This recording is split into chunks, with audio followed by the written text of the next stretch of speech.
Bom, pessoal, essa é a nossa última aula de 2022 no calendário, né? A aula número 7, onde a gente vai trabalhar com fundamentos de circuitos. Então, eu vou passar, portanto, para a aula de hoje.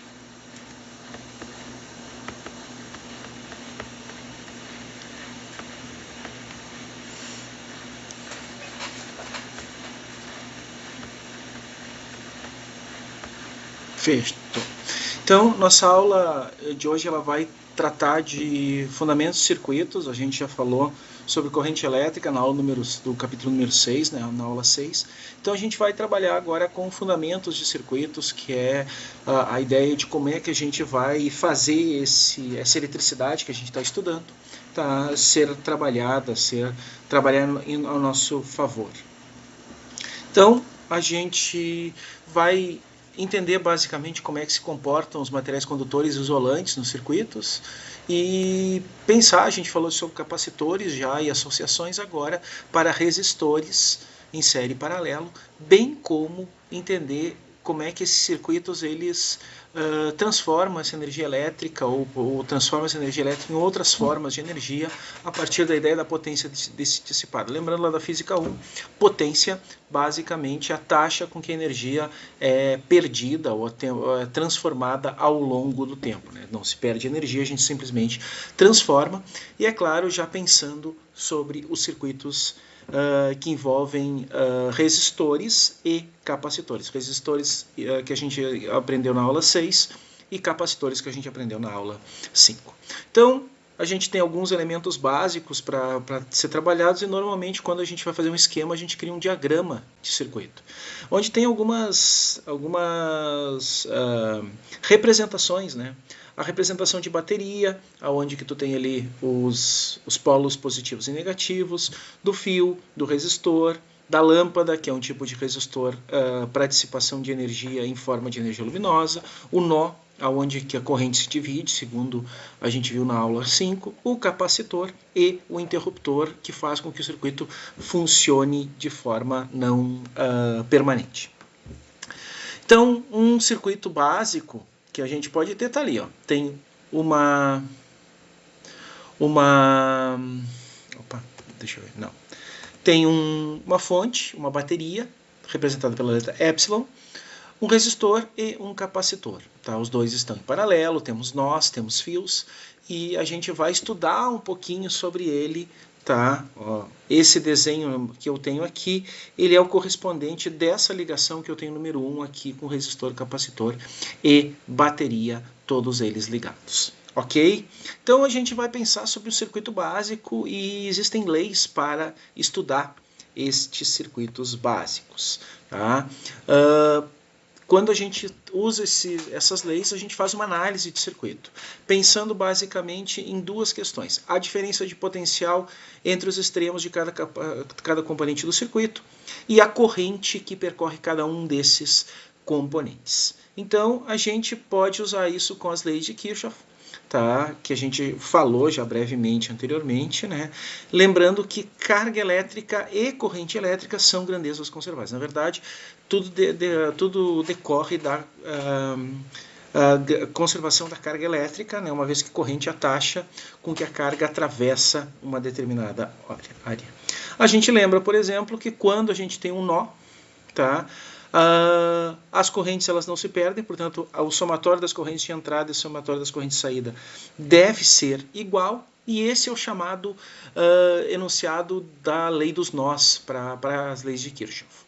Tá? Então, a gente olha, por exemplo, ali na figura 4, tá? Um nó que mostra que a corrente que está entrando, que é a corrente I1, vindo aqui da esquerda, tá? Vai ser igual à soma das duas correntes que saem, I2 e I3, porque a carga elétrica é conservada e, consequentemente, a corrente não se perde nesse circuito. A outra propriedade importante, está ligada com a conservação da energia, é que o potencial elétrico ao longo do circuito tá? A gente vai ter diferenças de potencial entre cada elemento, mas quando a gente percorre um circuito fechado, a soma dessas diferenças de potencial deve ser igual a zero. Pensando assim, ó, a bateria tem uma diferença de potencial entre seus polos e somando ao longo de todo o circuito, tá? Ou diminuindo ao longo de todo o circuito a diferença de potencial ou quedas de potencial ao longo deles, vai ter que equilibrar a diferença de potencial da bateria. Então, basicamente, o que a gente tem ali, quando a gente percorre esse circuito fechado, a gente chama de malha, lei das malhas, né? Aonde que diz que as quedas de potencial, as diferenças de potencial ao longo de um circuito fechado, de uma malha, ele vai ser igual a zero, tá? Somando todos os componentes presentes, né? E essa é a segunda lei de Kirchhoff. Portanto, primeira lei dos nós, ligada à conservação da carga, atentem para isso, que de repente aí no trabalho final, lá no finalzinho de janeiro, a gente vai relembrar disso de forma teórica, e a lei das malhas, referente à diferença de potencial, está ligada à conservação da energia no circuito. Então, voltando para o circuito básico, vamos pensar assim que só a gente tem uma fonte e um resistor ligado, tá? E a gente tem algumas peculiaridades para chamar circuitos, né? Mas em geral esse resistor ele está ligado a uma fonte, normalmente a bateria, e ele é uma carga sobre o circuito. É a carga porque sobre ele que tenhamos as diferenças de potencial e ele que vai fazer as transformações de energia em nosso sistema. Tá? Então a gente vai pensar que a partir disso, né, a partir desse circuito, eu posso demonstrar o uso das leis de Kirchhoff. Vou representar esse circuito que está aqui de forma clara na letra A. Portanto, tem uma bateria e um resistor. Na letra B, de forma esquemática. E aqui eu vou utilizar as leis de Kirchhoff. Em primeiro lugar, eu não tenho nó no circuito, eu tenho uma malha única. Então, a corrente deve ser a mesma e ela percorre do polo positivo para o polo negativo, tá? Uma vez que a orientação, tá? Ela permite a orientação que a gente usa para a corrente convencional é esta, né, do polo positivo para o polo negativo.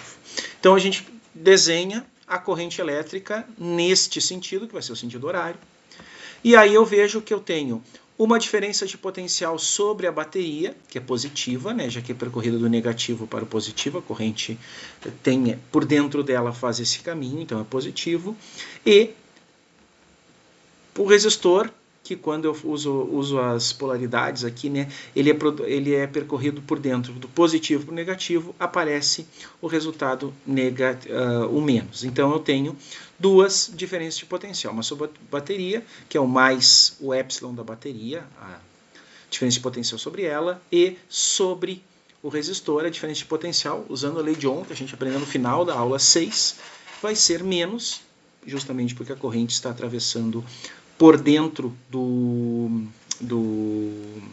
resistor, do lado positivo, do sentido positivo para negativo, menos corrente elétrica vezes resistor.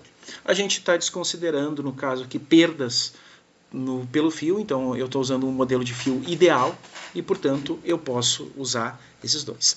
Utilizando a lei das malhas, eu posso ver que a soma desses dois ΔV, a soma dessas duas diferenças de potencial vai dar zero. E aí eu vejo que a gente tem, como eu falei, né, entrando pelo terminal negativo, saindo pelo terminal positivo no sentido da corrente, a gente tem um aumento do potencial, por isso que o sinal é positivo, e no resistor, tá, a gente tem o sentido contrário, entra pelo terminal positivo, sai pelo terminal negativo, consequentemente tem uma queda de potencial e com isso aparece o sinal de menos. Insiro essas duas informações, né, mais epsilon da bateria, menos IR sobre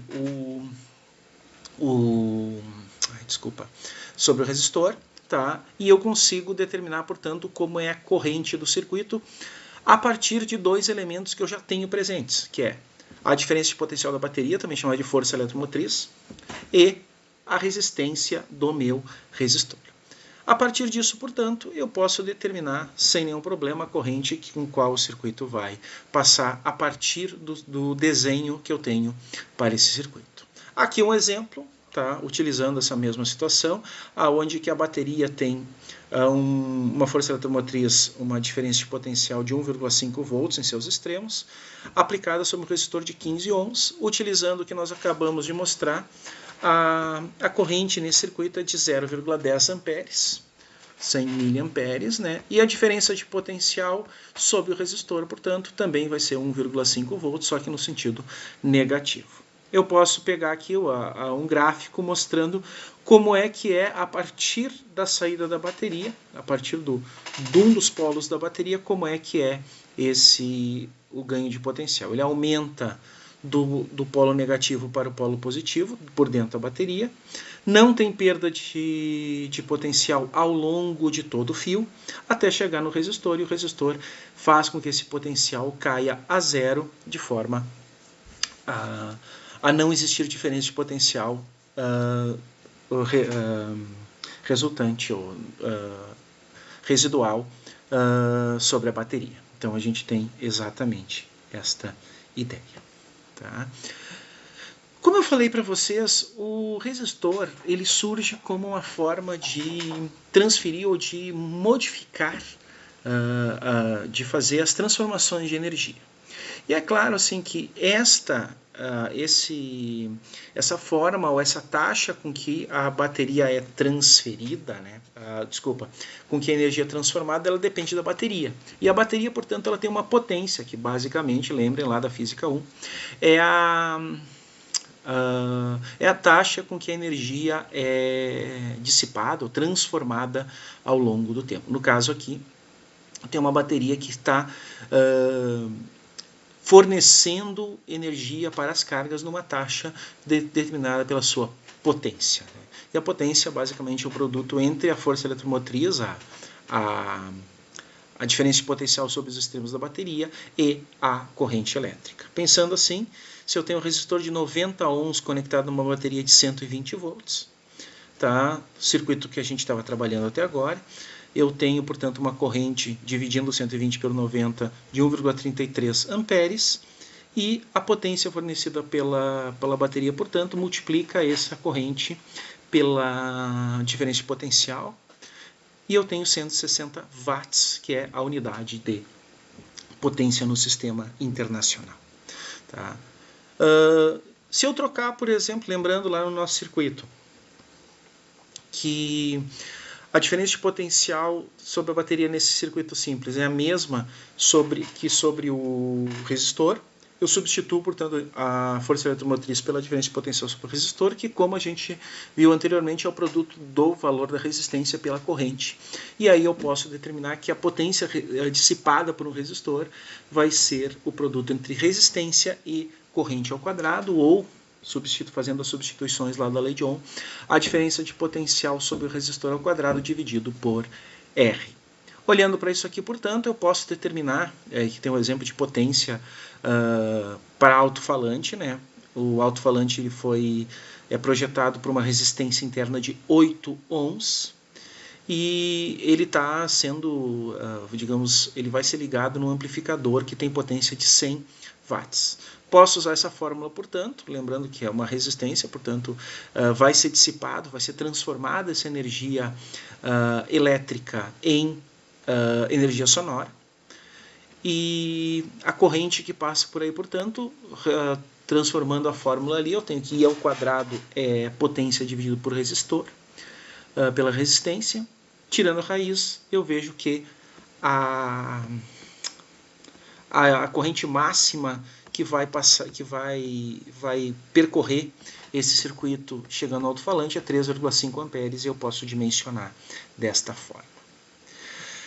Como eu estou falando de resistores, a gente sabe que nem sempre os resistores eles vão se apresentar sozinhos, então eu vou ter associações. Uma associação comum, agora nós estamos na época de Natal, tá? É as associações em série, aonde que eu tenho resistores que são percorridos pela mesma corrente, ou seja, eles estão na mesma malha, e são ligados entre os seus extremos. A gente pega ali, por exemplo, que no caso que eu tenho dois resistores equivalentes, a corrente é a mesma e as diferenças de potencial, portanto, vão ser somadas, né? Basicamente, eu vou dizer que entre o ponto A e B, aqui olhando para a parte A, né?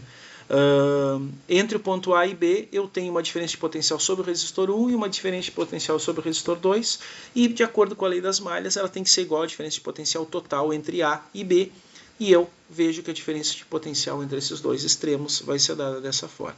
Corrente é a mesma, porque só tem um circuito, e aí eu posso determinar um resistor equivalente, quando eu faço essa continha, né? Lembrando que se eu botar a corrente que é a mesma em evidência, eu vou ter a soma das resistências que vai me dar o resistor equivalente num circuito sério. Característica disso, como é a mesma corrente que atravessa todos os elementos, se um desses elementos for retirado do circuito, ele para de funcionar. A gente tem esse exemplo, mais uma vez, nas luzinhas de Natal, porque no início lá, quando nós estamos montando a árvore, a gente vai fazer o teste e ver que não está funcionando nada do nosso conjunto de luzes. Não é porque ele queimou totalmente, de repente rompeu um fio, mas em geral a gente olha lá e ele está integralmente, a integridade física dele está normal. Então, possivelmente uma das lâmpadazinhas está queimada ou está estragada. A gente não tem ideia de qual delas seja. Tá?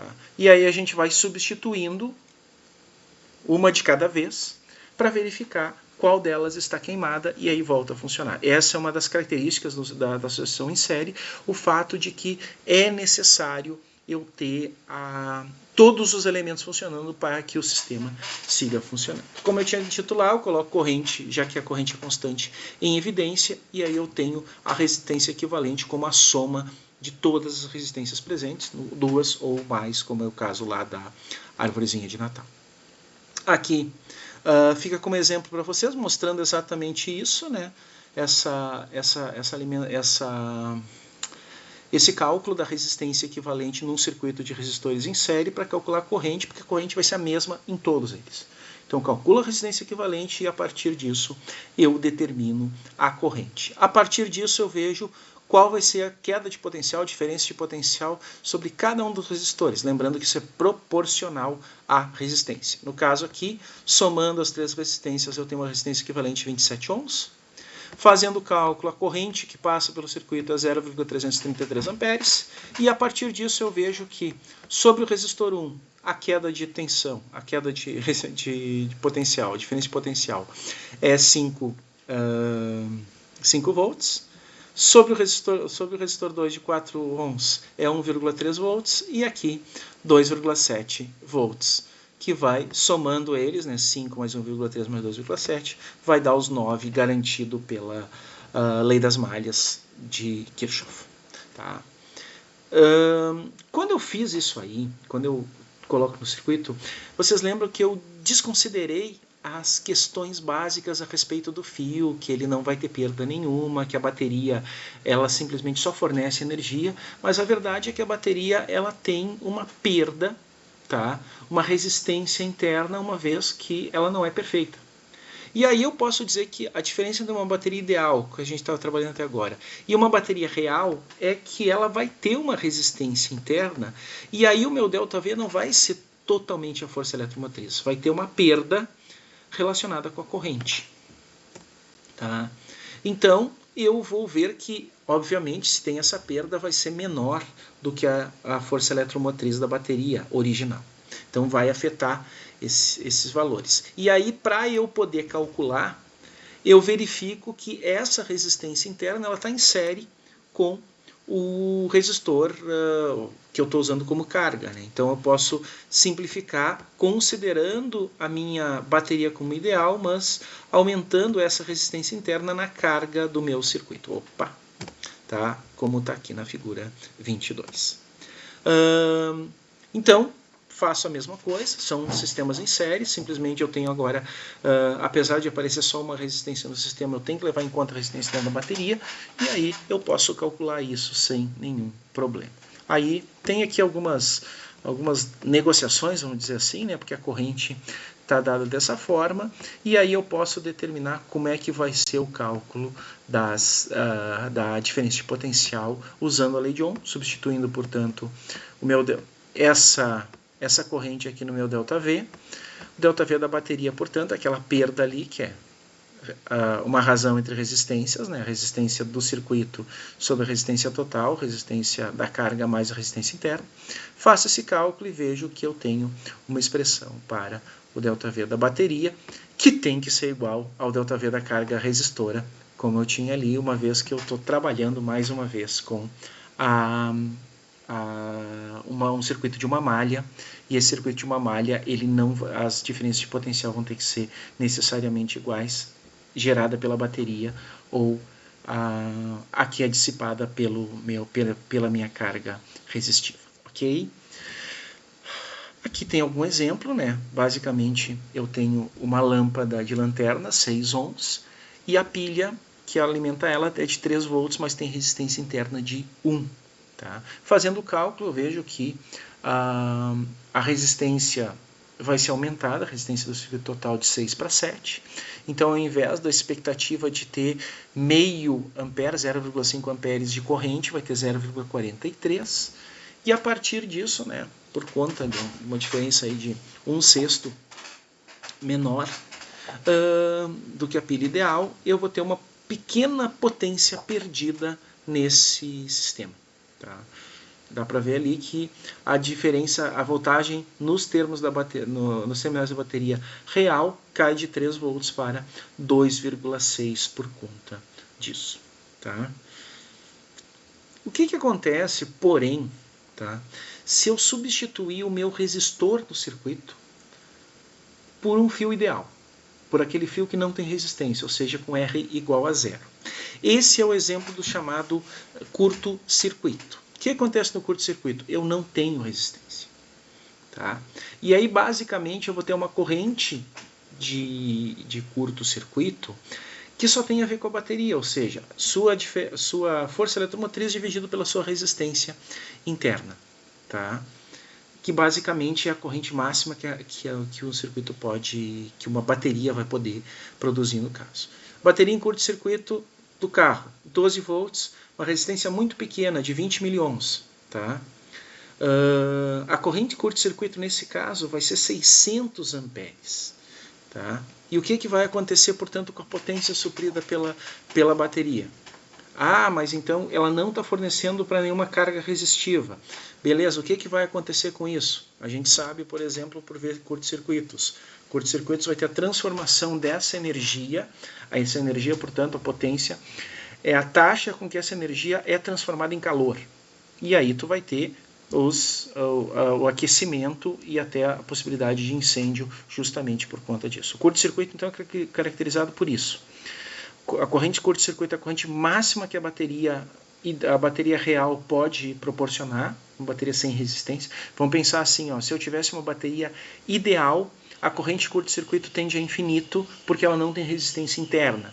Mas numa bateria real ela tem a resistência interna, então tem uma corrente máxima, e essa corrente máxima ela é usada pelo circuito para fazer alguma transformação de energia, da energia elétrica gerada pela bateria em alguma outra. Nesse caso, vai ser sob forma de calor, e esse calor vai gerar aquecimento e possibilidade de incêndio, queimar alguma coisa. Agora a gente entende por que um curto-circuito em casa, tu tem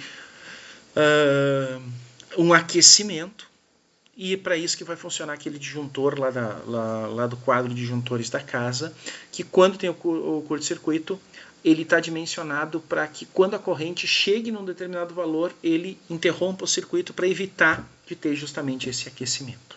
Tá? Bem dessa forma. A outra forma de fazer associação é aquela que a gente conhece, resistores em paralelo.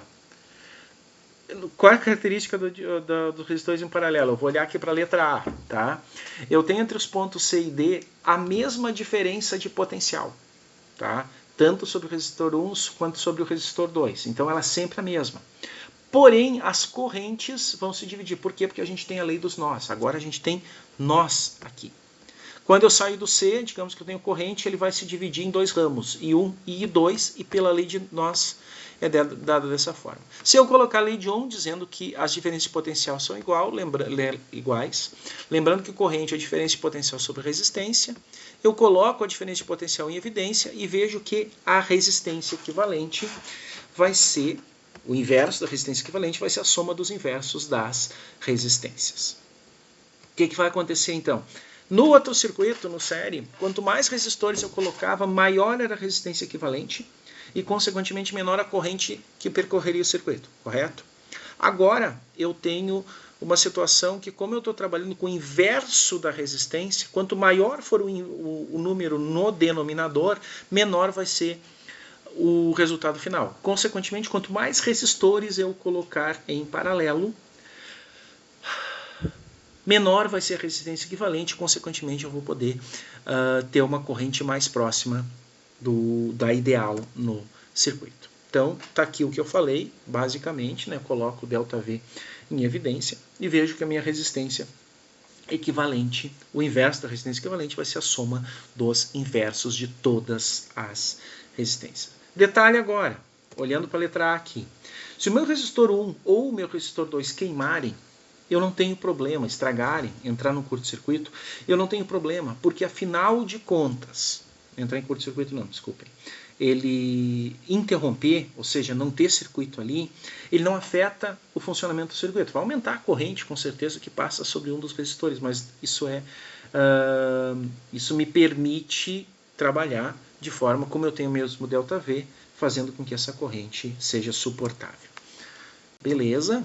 Então aqui o exemplo, aqueles meus três resistores lá de 15, 4 e 8 ohms, que dava 27 ohms no circuito série, agora eu faço o cálculo aqui, a minha resistência equivalente, lembra lá, 27 é maior que qualquer um dos três que tinha ali. Tá? Agora, colocando eles em paralelo, eu faço o cálculo, está aqui embaixo, ó, e o valor da resistência equivalente é 2,26, que é menor que qualquer um dos resistores aqui que eu estou trabalhando. E aí eu vejo que a corrente, que lá era uma corrente de 0,33 amperes, aqui chega quase a 4. Tá? Chega quase a 4 amperes, e a diferença de potencial sobre cada um deles é a mesma, 9 volts. Tá? Não muda nada, fazendo, portanto, que eu tenha correntes circulando, e as correntes elas são menores quanto maior for o resistor. Sobre o resistor de 15 ohms, 0,6 amperes, sobre o resistor de 4 ohms, 2,25 amperes, sobre o resistor de 8 ohms, 1,13 amperes. Somando essas três correntes, ela tem que dar a corrente atual, porque afinal de contas, nos nós, elas vão necessariamente precisar ser conservadas. Tá? Aí agora eu vou misturar um pouquinho as coisas. Eu tenho uma associação com 4 resistores, que tem resistores em série e resistores em paralelo. E eu vou pensar aqui, por exemplo, que eu tenho mesma diferença de potencial entre o extremo inferior e o extremo superior. Consequentemente, eu tenho 2 ramos, né? Um ramo que passa pelo 25 e outro nessa loucura toda aqui. Mais uma vez, eu tenho a mesma diferença de potencial entre esse extremo inferior da esquerda aqui e o extremo abaixo do 10 amperes, do 10 ohms. Esse circuito paralelo aqui, portanto, eu posso fazer redução. Tenho 2 resistores, um de 90 e um de 45. Faço o cálculo e vejo que eu posso substituir eles por um de 30 ohms. Tá? Substituir ele por um de 30 ohms quando faço o cálculo. Aí eu tenho 2 resistores em série, eu somo eles e substituo esses 2 resistores aqui por um equivalente de 40. Fico com 2 resistores, um de 40 e um de 25, em paralelo, que ao fazer a substituição eu vejo que esse circuito todo equivale a 15,4 ohms. Note que a gente sempre faz do mais interno para o mais externo para simplificar o nosso circuito. Um único resistor equivalente, todos esses aqui, de 15,4 ohms. Menor que todos que estão em paralelo e maior do que aquele que está em série, que a gente olha aqui, está claramente em série com os outros demais. Tá? Então, pensando em circuitos resistivos, está aqui a estratégia, né? Eu quero que vocês pensem nisso, né? O passo a passo, tá? Desenhar diagrama, fazer análise com as leis de Kirchhoff, pensando reduzir o circuito ao máximo, o menor número possível de resistores equivalentes, escrever a lei das malhas para cada malha, determinar corrente diferente de potencial, e aí pensar depois com o resultado final de fazer o checklist com a reconstrução do circuito usando essa corrente, essa diferença de potencial que tu encontraste nesse tipo de circuito. Aqui fica como exemplo, vocês deem uma olhada, tá? Com calma depois do que vai poder ser feito, da decomposição do circuito, que está passo a passo, né? A redução da combinação em paralelo, reduzir a combinação em série, reduzir a combinação em paralelo de novo até chegar no resistor equivalente para fazer o cálculo todo e depois reconstrução do circuito uma vez mais, tá bem? Essa parte vocês vejam com calma, tá? A gente pode retornar nela aqui, mas deem uma olhadinha com bastante calma para entender como é que o circuito funciona nesses dois slides, né? No slide 26 e no slide 27 vocês podem retomar pelo AVA ali e deem uma olhadinha com bastante calma de como é que se faz esse processo. Por que eu vou deixar para vocês isso? Que eu quero falar sobre circuitos que envolvam resistores e capacitores. Aqui é o primeiro que eu falei lá, tá? Só que agora eu não vou ter bateria. O que eu fiz? Eu tenho um capacitor que ele foi carregado, ou seja, ele foi ligado numa bateria e chegou à sua carga máxima. E a partir dele, ele vai ter uma diferença de potencial sobre ele, que é carga sobre a capacitância, tá? E aí eu vejo que, num determinado ponto, eu ligo esse capacitor a um resistor, fazendo um circuito ser fechado. Portanto, tem um interruptorzinho aqui, para garantir que eu vou fechar no tempo certo. Eu tenho uma determinada carga, que é 0, inicial no circuito, e sobre o resistor não tem corrente antes dele ser fechado. Tá? Quando eu fecho, a carga vai diminuindo conforme eu vou transformando a energia potencial elétrica presente no capacitor em algum tipo de energia pelo meu resistor. Então, meu circuito vai ter a carga naquele determinado momento sobre capacitância menos o produto entre corrente elétrica que está circulando e resistência. Tá? Mas notem que a carga está mudando e a corrente elétrica está mudando. Tá? Então eu vou substituir a corrente elétrica pela sua definição, que é a taxa de mudança da corrente da carga. E basicamente a taxa de mudança da carga depende da taxa do capacitor. Então eu posso determinar que a minha corrente elétrica ela é menos, porque a carga vai diminuindo para a corrente aumentar, dQ sobre dt, e eu posso escrever essa minha expressão como uma equação diferencial. Tá? dQ sobre t mais Q sobre RC igual a 0. Posso resolver isso por separação de variáveis, tá? E integrar entre a carga inicial e a carga final, ou a carga daquele instante. A carga inicial em t igual a 0, e eu posso pegar um tempo qualquer. Fazendo o cálculo, aqui dá uma integral do logaritmo, do lado de cá eu tenho uma integral simples, né?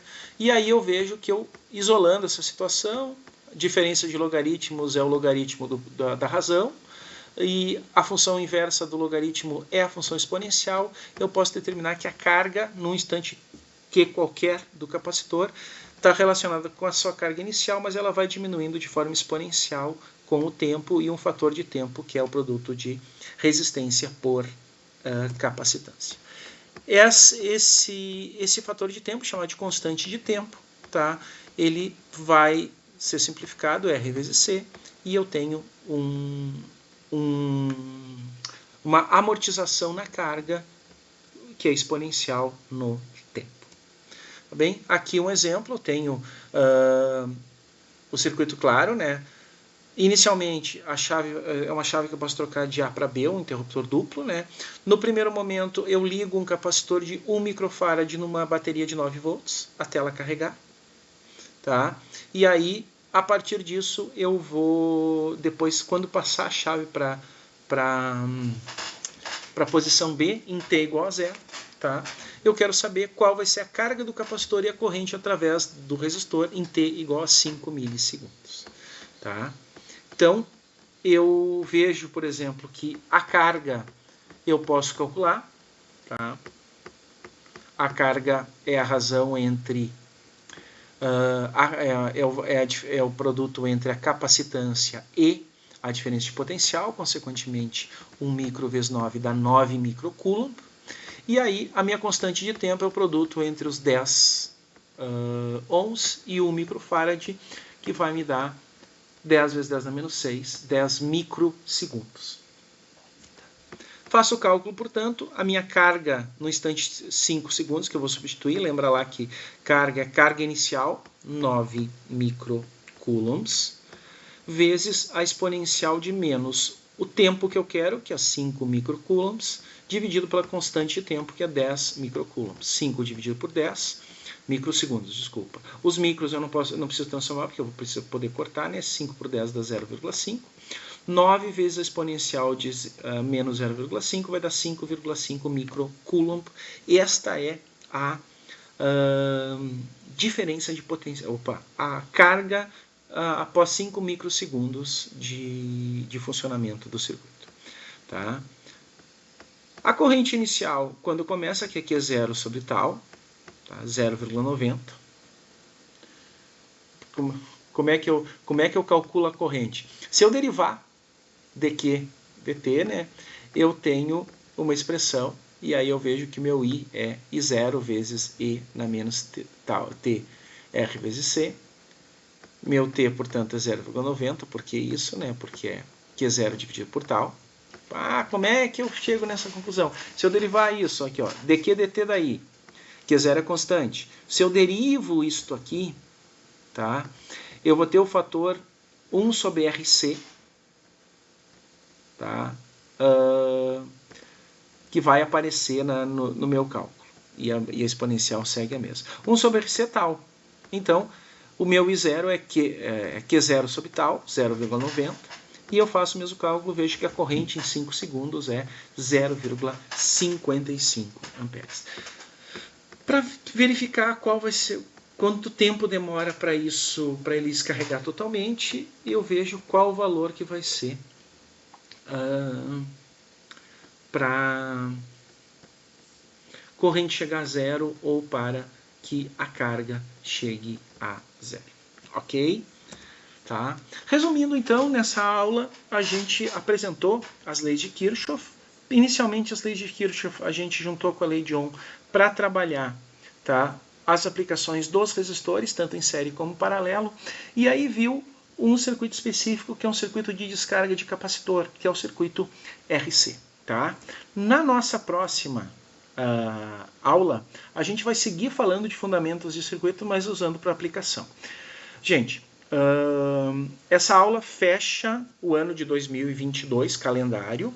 A partir do dia 5 de janeiro, vai ter a aula 8, 9 e 10 disponíveis para vocês.